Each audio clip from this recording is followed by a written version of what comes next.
நாம இந்துக்கள் நாம சரிஞ்சோம்னா இஸ்லாமியர்கள் வளர்ந்துருவாங்க, கிறிஸ்தவர்கள் வளர்ந்துருவாங்க, கம்யூனிஸ்டுகள் வளர்ந்துருவாங்க, அதுக்கு நம்ம வந்து வாய்ப்பு கொடுத்துடக்கூடாது, நம்ம இந்துக்கள் நாம வளரணும், நாம நம்ம காலில் நிற்கணும்.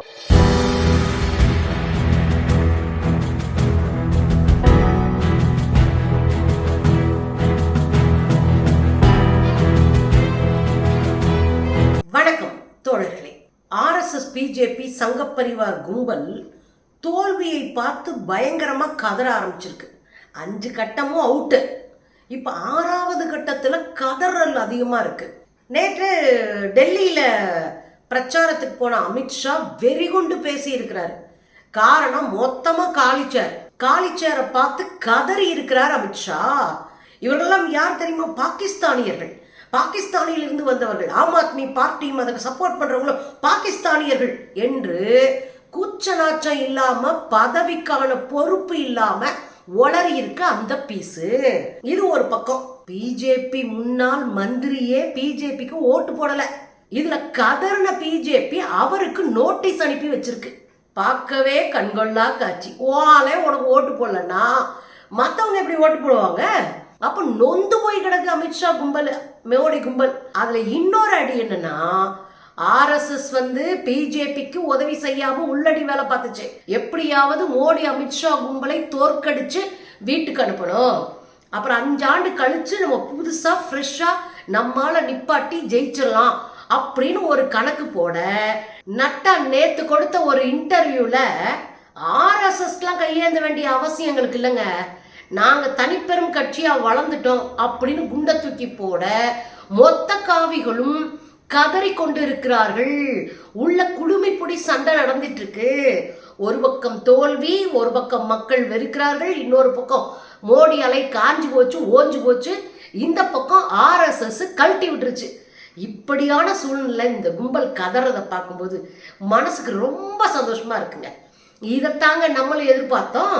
இப்ப என்ன தெரியுங்களா, டெல்லியில பிரச்சாரம் பண்ணு, ஒரு பிரச்சனையும் இல்லை. ஆனா என்ன பண்ணிருக்கணும், அங்க போய் மக்கள்கிட்ட ஓட்டு கேட்டிருக்கணும். நான் இப்படி செஞ்சிருக்கேன், எனக்கு ஓட்டு போடுங்கன்னு. நீங்க அந்த மாநிலத்துல நல்லது செஞ்ச முதலமைச்சரை தூக்கி ஜெயில போட்டிருக்கீங்க. 50 நாள் ஜெயில இருந்திருக்காரு. 3 அமைச்சர் ஏற்கனவே 2 வருஷமா ஜெயில இருக்காங்க. அப்ப மக்கள் என்ன உங்களை கொஞ்சிட்டு இருப்பாங்களா, அல்லது உங்களை தூக்கி கொண்டாடுவாங்களா? நல்லது செஞ்சாலாம் தூக்கி உள்ள போட்டு வச்சிருக்காரு, அதனால மனுஷனாடுதான் நினைப்பாங்க. இந்த சூழ்நிலையில தான் அமித்ஷா போயிருக்கிறாரு டெல்லிக்கு. சங்கம் விகார் அப்படின்ற பகுதியில அந்த பொதுக்கூட்டம் நடந்திருக்கு. பொதுக்கூட்டத்துல மொத்தமா முடிச்சுட்டாங்க. சேரோட உட்காந்து மல்லு கட்டிட்டு கிடந்திருக்காரு நம்ம ஜி. பாருங்களேன்.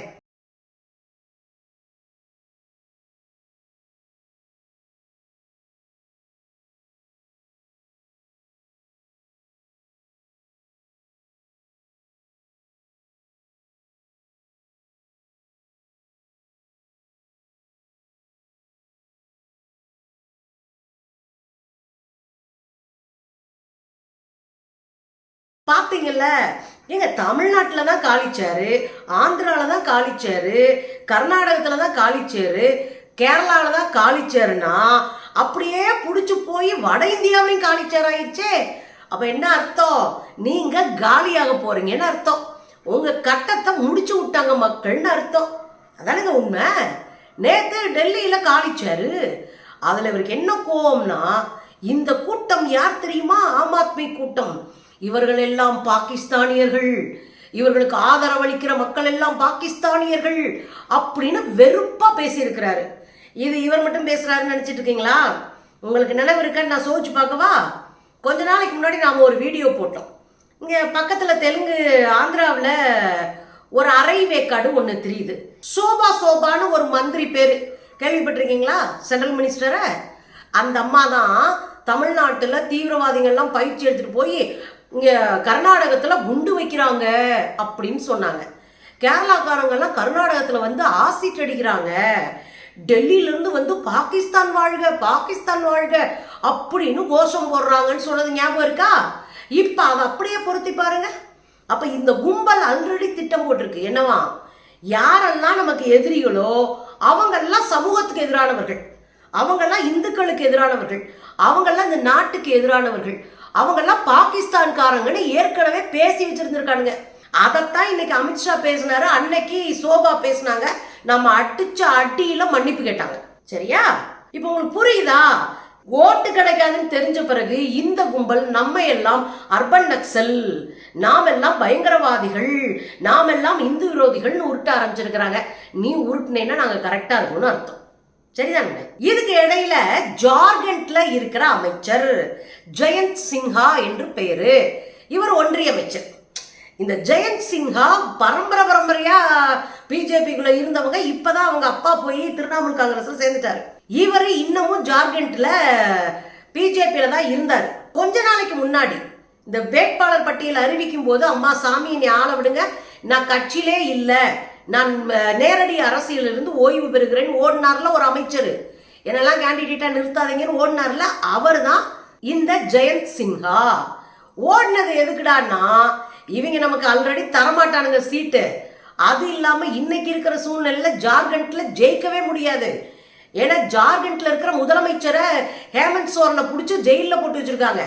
மக்கள் நம்ம ஓட்டு கேட்டு போனாலே வாயிலே அடிச்சு அனுப்புவாங்க. முதலமைச்சரை கைது பண்ணிட்டு நீ வந்து ஆடிட்டு இருப்பியான்னு. எதுக்குடா வம்புன்னு பிரச்சாரத்துக்கே போகல. அவர் பிரச்சாரத்துக்கும் போகல, நான் ஓய்வு பெறேன்னு அறிவிச்சிட்டாரு. ரெண்டாவது எலெக்ஷன்லயும் நான் நிக்கலப்பா என்ன ஆள விடுன்ட்டாரு. மூணாவது போய் ஓட்டாவது போட்டுக்கலாம்ல, உன் கட்சிக்காரன் நிக்கிறான்ல, போய் ஓட்டாவது போடு. ஓட்டும் போடல. அப்ப என்ன அர்த்தம்? உங்க சங்காத்தம் முடிஞ்சு போச்சுன்னு அர்த்தம். உனக்கெல்லாம் ஓட்டு போட்டு நீ என்னடா பண்ண போறன்னு அர்த்தம்.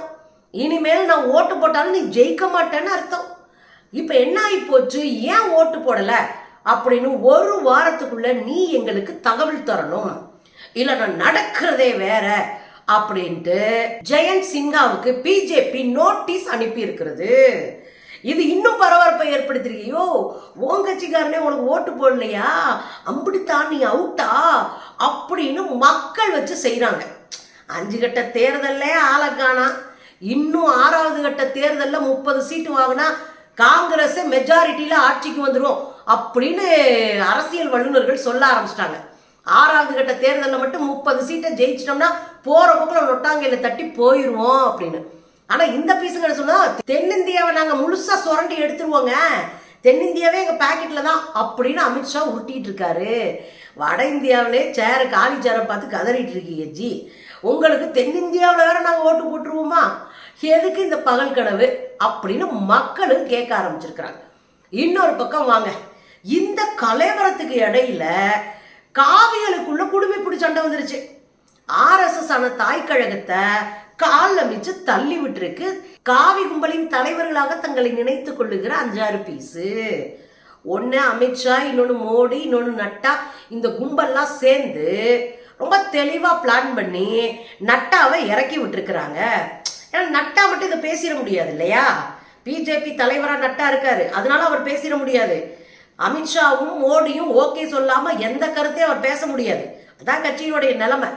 இந்த சூழ்நிலையில தான் அவர் என்ன சொல்லியிருக்காருன்னா, நாங்கள் ஆர்எஸ்எஸ் கையேந்த வேண்டிய அவசியம் இல்லை, நாங்க தனிச்சு வளர்ந்துட்டோங்க, பெரிய கட்சியா வளர்ந்துட்டா சொந்த காலில் நிக்கிறோம், நான் ஏன் உங்ககிட்ட வந்து கையேந்தணும் அப்படின்னு குண்டை தூக்கி போட்டிருக்கு.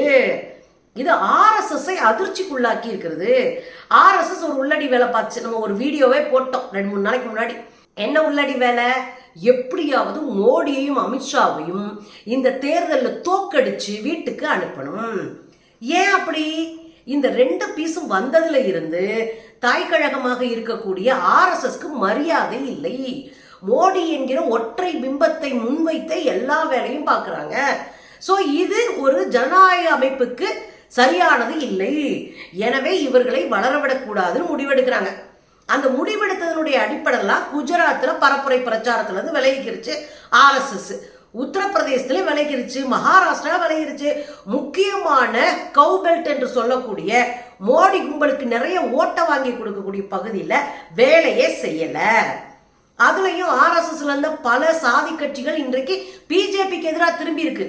அதனாலயும் இவங்களால வேலை செய்ய முடியல.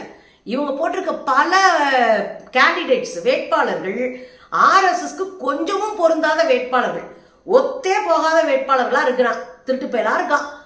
ஏன்னா ஆர்எஸ்எஸ் மட்டும் திருடன் இல்லை என்றையா, இவனும் திருடன் தான், இவனோட பெருந்திருடனா இருக்கனால ஒத்து போய் வேலை பார்க்க முடியல.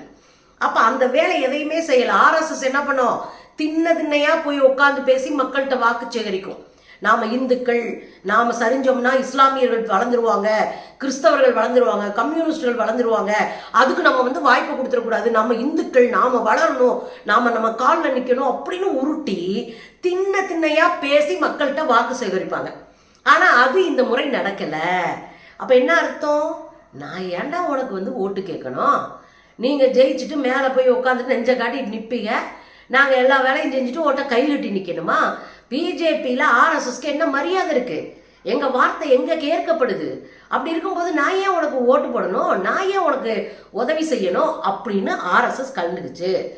இந்த சூழ்நிலையில தான் நட்டாவை வச்சு இனியெல்லாம் எங்களுக்கு ஒரு பருப்பும் இல்லை, நீ கிளம்பு, ஆர்எஸ்எஸ்லாம் எங்களுக்கு அவசியமே இல்லை, நாங்க செய்ய வேண்டியதை ஆர்எஸ் உடைய சித்தாந்தத்தை நாங்க தெளிவுபடுத்திட்டோம், ராமர் கோயிலை கட்டிவிட்டோம், அதை செஞ்சுட்டோம், இதை செஞ்சுட்டோம், பல முஸ்லீம் கோயில்களுக்குள்ள பிரச்சனையை உண்டு பண்ணிட்டோம், இதான உன் திட்டம், அதை நாங்க செஞ்சுட்டோம், நீ ஓஞ்சோலியை பார்த்துட்டு சித்தாந்த ரீதியில போ, நாங்க அரசியலை எங்களால முடிஞ்சதை நாங்க பாத்துக்கிறோம், இனி உங்ககிட்ட எல்லாம் வந்து கையேந்த முடியாது என்று வெளிப்படையாக நட்டா நேற்று அறிவித்திருக்கிறார்.